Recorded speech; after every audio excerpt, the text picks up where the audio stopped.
अस्सलाम वालेकुम दोस्तों, मैं अपने चैनल के ज़रिए आप लोगों को ज़्यादा से ज़्यादा मददगार वीडियो और आप लोगों के मदद के लिए ज़्यादा से ज़्यादा वीडियो लाने वाला हूं और ला रहा हूं।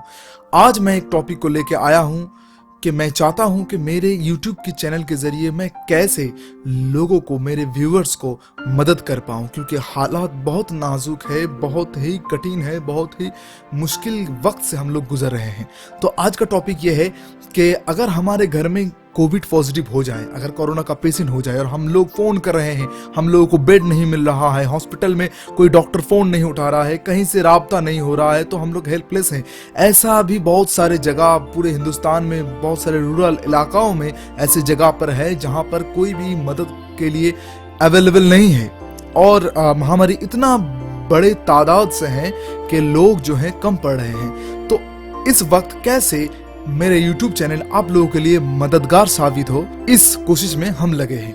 तो आज मैं लेकर आया हूं कि जो मतलब हमारे घर में अगर कोविड पॉजिटिव हो जाए तो हम लोगों को मदद नहीं मिल रहा है, तो हम लोगों को क्या करना चाहिए, पहला। और दूसरा ये है कि हम लोगों के घर में कोविड पॉजिटिव हो गया है लेकिन उतना खतरनाक नहीं है, पेशेंट का हालात अच्छा है, वो एसिम्टोमेटिक है, यानी कि थोड़ा बहुत चीज़ें हैं, लेकिन टेस्ट करने गया तो वो पॉजिटिव निकला। तो वो थोड़ा सा जो सिम्टम है वो कब ज़्यादा में बन जाए, ज़्यादा में तब्दील हो जाए और ब्रीदिंग प्रॉब्लम आ जाए, खुदा ना खास्ता, तो उससे रोकने के लिए भी मैं आज का वीडियो लेकर आया हूं। तो आप लोगों को दो हिस्सों में वीडियो बताने वाला हूं। पहला तो इमरजेंसी वाला बात करते हैं। तो चलिए, पहले हम लोगों को चाहिए कि इक्विपमेंट क्या है। इक्विपमेंट में सबसे पहले चाहिए पल्स ऑक्सीमीटर। एक छोटा सा ऑक्सीमीटर होता है जो मार्केट में 1000 रुपए के अंदर मिल जाता है। तो आपके घर में अगर कोई भी पेशेंट, कोई भी इंसान, आपके परिवार के सदस्य अगर कोविड पॉजिटिव हो जाता है और सीरियस हो जाता है तो आपको फौरन ये सब चीज़ जो है अरेंजमेंट करना होगा। पहले आप फार्मेसी की दुकान से एक ऑक्सीमीटर खरीद लीजिए, दूसरा थर्मोमीटर, और तीसरा जो चीज़ हम लोग अभी यूज़ कर रहे हैं, ग्लव्स जो हैं, उसके साथ मास्क, उसके साथ हैंड सैनिटाइजर और उसके साथ गॉगल्स। ये सब किसके लिए? जो कोविड पेशेंट का केयर करेंगे, ट्रीटमेंट करेंगे। मान लीजिए कि मेरे घर में हुआ है कि मैं ट्रीटमेंट कर रहा हूँ, मैं केयर ले रहा हूँ क्योंकि मुझे मदद नहीं मिल रहा है दूसरों से, तो मुझे gloves, mask, hand sanitizer, goggles इस्तेमाल करना होगा। जो कोविड मरीज होगा, कोरोना मरीज होगा, उनके लिए एक सेपरेट टॉयलेट बनाया जाए, यानी कि उनसे एक अटैच टॉयलेट हो तो वो अच्छा होगा, क्योंकि बाकी के सदस्य जो है अफेक्टेड नहीं होगा। ऑक्सीजन सिलेंडर का बंदोबस्त कर लेना चाहिए। उसके साथ नेजल कैन्यूला होता है और ऑक्सीजन फ्लो रेट मापने के लिए जो उसका साथ मीटर मिलता है। तो ये सारा चीज़, एक ऑक्सीजन सिलेंडर आप जाएंगे, उसका एक पैकेज होता है, वो आपको खरीदना पड़ेगा। अभी मार्केट का भाव कितना है मुझे पता नहीं, आप लोग नेट में सर्च करेंगे तो आप लोगों को मिल जाएगा। आपको कुछ कंडीशन मेंटेन करके रखना पड़ेगा। तो ये हो गया इक्विपमेंट। अब इसको इस्तेमाल कैसे करें, ठीक है। तो पहले आ जाते हैं कंडीशन। घर का, जिस घर में कोविड पेशेंट रहेगा उस घर का फैन, एक टेबल फैन होता है, ठीक है, फोर्स फैन होता है, तो उसको आपको खिड़की के बाहर रखना है या फिर खिड़की के अंदर ही रखना है ताकि वेंटिलेशन हो, बाहर का ऑक्सीजन ज्यादा मात्रा में आपके घर में आए। और नो एसी, याद रखिए, अगर आपके पास घर में एसी है तो उसको बंद कर दीजिए, कोई ज़रूरत नहीं है, ठीक है। नो एसी, और एक फैन अटैच होना चाहिए कि बाहर का हवा ज़्यादा से ज़्यादा अंदर आए। पहले बात कर लेते हैं मॉनिटरिंग, ठीक है। मतलब आपको कुछ ख्याल रखना होगा, मतलब वो टाइम टू टाइम आपको मेंटेन करना होगा, इसको कहते हैं मॉनिटरिंग। तो मॉनिटरिंग में पहले आ जाता है आपका टेम्परेचर और ऑक्सीजन, ठीक है, और पल्स। ये तीन चीजें आपको टाइम टू टाइम, यानी 1-2 घंटा या फिर 3-4 घंटे का अंदर अंदर मापना होगा, ठीक है।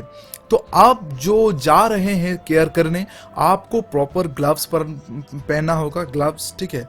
आपको मास्क डबल पहनना होगा, जो बाजार में नॉन-वोवेन मिलता है, या फिर जैसे कि पहले वीडियो में बताया था, एक कपड़े का मास्क और दूसरा नॉन-वोवेन 3 रुपए वाला मास्क, 3 प्लाई। और आपको गॉगल्स पहनना है, क्योंकि आपका नाक मुंह जैसा ही आपका अपना ये जो खुला आंख है, इसको भी प्रोटेक्ट करना होगा। और उसके साथ साथ आपको हैंड सैनिटाइजर हर वक्त अपने पॉकेट में, जेब में रखना है। ये सब लेके आपको केयर करना है। और आपको क्या चाहिए, आपको उसके साथ एक बैग भी चाहिए होगा।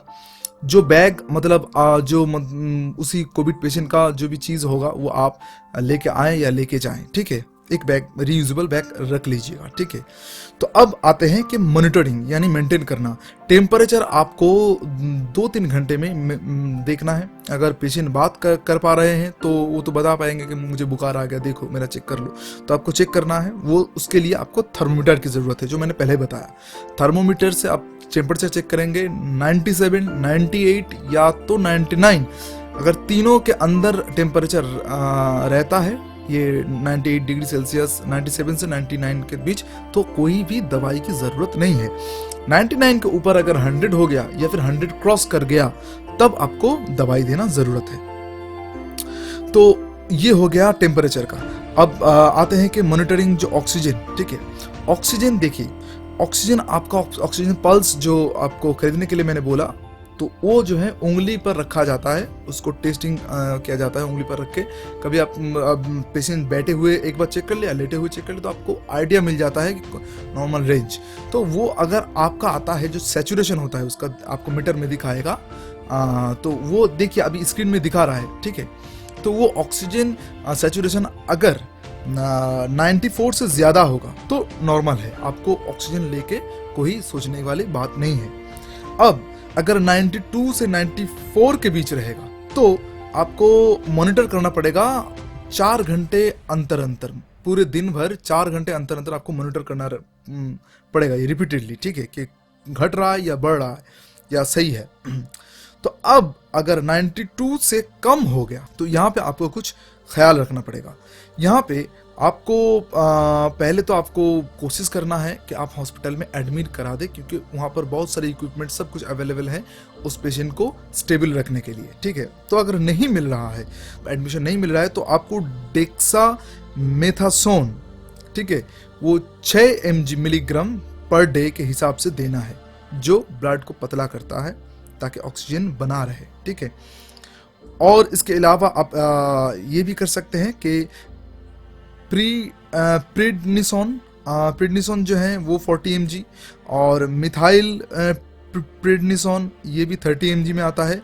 इसका एक डोज देना है दिन में एक बार, ठीक है। तो इनमें से कोई भी आप दिन में एक बार दे सकते हैं अगर ऑक्सीजन जो है 92% से कम आ रहा है। अब फीवर अगर 100 से ज़्यादा है तो आपको क्या करना है कि आपको पैरासीटामोल होता है, वो आप 500 मिलीग्राम में आता है, 1000 में आता है। तो आप अगर 100 से ऊपर मतलब 102-3 हो गया और एडल्ट हैं तो 1000 दे सकते हैं, या फिर 500 भी दे सकते हैं, वो भी काम करते हैं, ठीक है। अब चाइल्ड के लिए सब चीज़ अलग है। ये पैरासीटामोल जो है कैसे देना है, जब बुखार उठेगा, मतलब 100 से ऊपर 101-2 हो गया तो अब तब दे सकते हैं। और 6 घंटे, मिनिमम 6 घंटे आपको उसको ड्यूरेशन देखना पड़ेगा, मतलब 500 अभी दिया तो 6 घंटे बाद ही आप 500 देंगे, इसके पहले नहीं, ठीक है।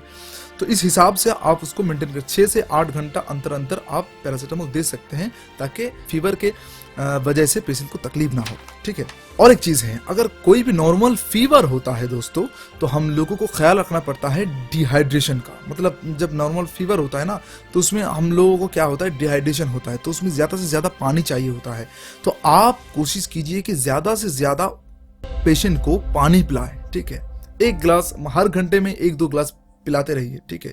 तो जितना पानी पिएगा उतना ही जो टॉक्सिक अंदर का है, ठीक है, आप अंदर का बॉडी जो है वो हाइड्रेटेड रहेगा, और जो है मतलब अंदर का टॉक्सिक निकलता रहेगा, ठीक है। तो इससे पेशेंट को राहत मिलेगा। मतलब मैंने कहा कि 90-94% में अगर होगा तो आपको मॉनिटरिंग करना है, और 92% से अगर कम होगा तो आपको ये सब दवाई जो मैंने कहा वो आपको देना है। और उसके साथ साथ क्या करना है कि ऑक्सीजन सिलेंडर नेजल कैनुला के साथ फिट करके, उसका एक वीडियो होगा, मैं बाद में डाल दूंगा कि ऑक्सीजन सिलेंडर को कैसे इस्तेमाल यूज़ करें, ऑक्सीजन ऑक्सीमीटर को कैसे इस्तेमाल करें, थर्मोमीटर को कैसे इस्तेमाल करें, तरह तरह के मशीन को कैसे इस्तेमाल करना है, इसका वीडियो बाद में आएगा। तो मैं फिलहाल के लिए बता रहा हूँ कि ऑक्सीजन फ्लो रेट का मीटर होता है उस सिलेंडर के साथ, वहाँ पे आपको मेंटेन करके रखना है। तो वो जो ऑक्सीजन का मास्क एक रहता है उसमें, वो मास्क आपको पेशेंट में डाल देना है, क्योंकि 92% से कम है।